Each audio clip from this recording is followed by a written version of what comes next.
大家好，今日想同大家分享一下一個新做嘅實驗，一個程式，用呢個程式將 Google 嘅 Gemini 同埋 Google 嘅 Notebook LM 喺同一個程式裏邊可以隨便更換，有陣時可以用 Notebook LM 嚟問問題，有陣時可以用 Gemini 問問題，隨得你，希望你鍾意。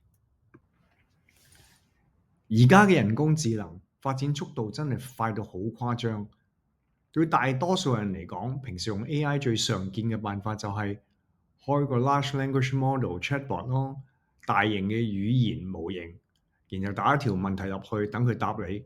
咁樣用當然係可以嘅，但係其實無論喺工作上或者私人生活入邊，AI 仲可以幫到你哋做到更多、更深入嘅嘢。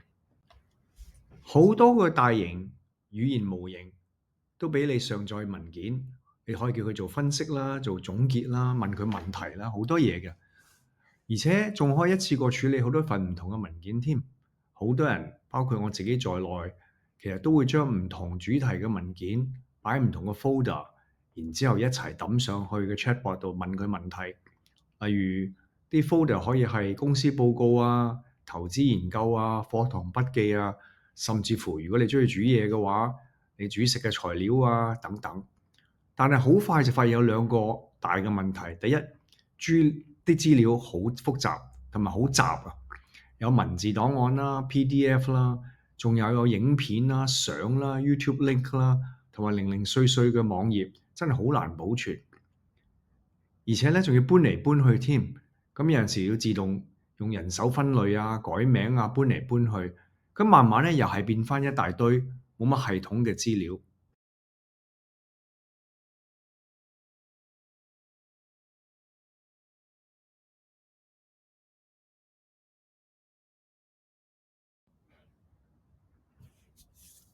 Notebook LM 就係攞嚟解決呢啲問題嘅。其實佢可以將你所有嘅資料整理，幫你讀晒、記晒，同埋做埋你嘅 AI 書堂添。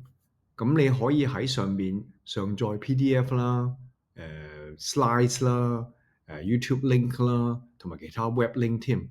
咁你又問問題，又可以用中文又得，英文又得。你可以問佢：哇，呢份文件點樣搞啊？可唔可以講下呢份文件嘅風險啊？咁而且仲最重要一點咧，佢係可以將揾到嘅資料，即係話佢嘅答案話俾你聽，佢從邊一段嘅資料喺邊塊資料裏邊揾到嘅，咁你就好清楚，可以放心，佢唔係話有呢個 hallucination 呢個問題。咁近排咧，Notebook LM 裏邊仲加咗個deep research，即係深度研究嘅功能，佢好似叫 discovery 嘅。咁你可以直情叫佢幫你喺網度揾有關嘅資料，而將呢啲資料咧上載去呢個 Notebook LM 裏邊。咁我都會經常用嘅。我首先就會將我自己已經知道嘅資料擺上去啦，但係我都驚我會 miss 咗啲嘢嘅。於是乎我就會叫佢幫我再深入咁去研究究竟有啲咩嘢。咁但係咧，就咁用 Notebook LM 係咪就解決晒我所有問題咧？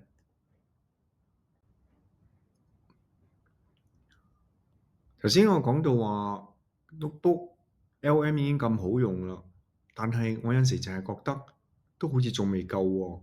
咁當然我哋係可以去返任何一個 large language model 或者 chatbot 啦。咁喺呢度咧，我想講一講，譬如話用 Gemini，即係 Google 嘅 Gemini。咁佢嘅優點咧就係佢嗰個 token 係特別大嘅。咁再加上咧，如果你係用 Gemini Enterprise 嘅話咧，喺香港亦都非常之方便。用 Google 嘅 Gemini 嘅好處，咁當然就係你可以用嚟做唔同嘅檔案啦，即係有所謂嘅 multimodal 啦，可以係影音啦，影片啦、圖片啦、截圖啦，甚至乎係所有嘅programming 嘅 code 啊，你都可以抌上去。咁佢仲可以幫你喺出邊揾資料添。咁呢個出邊揾資料呢樣嘢，再加上佢哋亦都係同樣講翻佢有個 deep research 啦。咁其實係可以幫到你揾到好多出邊唔同嘅資料。咁個問題就係喺一邊你係想用 NoteLM 嚟做 NotebookLM 嚟使到你嘅資料咧係有一個本質上來源上嘅保證，但係你又想用 Gemini 去喺出邊其他 Internet 嘅地方去揾資料，咁你應該點做咧？就係因為呢個簡單嘅動機咧，我寫咗個新嘅程式係俾大家試下嘅，咁我都放咗喺 GitHub 上邊。咁當然先至聲明啦，呢個只不過一個 research 嘅 project，咁啊攞嚟係試一試程式上邊可唔可以做到呢個咁嘅效果。咁我希望嘅渴望咧就係大家可以既用 NotebookLM 又用 Gemini 喺同一個環境裏邊，等你哋可以係所謂嘅 best of both worlds。咁希望大家喜歡啦。喺我嘅實驗裏邊咧，其實我係首先用咗 NotebookLM 啦，係特登叫佢做一個 deep research，係揾翻所有唔同嘅渠道嘅資料，係教人點樣去申請喺香港唔同嘅大學嘅。咁我亦都特登係叫佢咧，又揾 YouTube 啦，又揾website 啦，同埋有所有嘅資料都抄上去。咁其實你中意嘅話，都可以加唔同嘅 PDF 上去。咁本來呢個係一個基礎嘅辦法嚟嘅去做 research。咁但係亦都喺同時間咧，喺個程式上邊咧，你可以係通過個程式穿過咗去翻 NotebookLM 去問問題。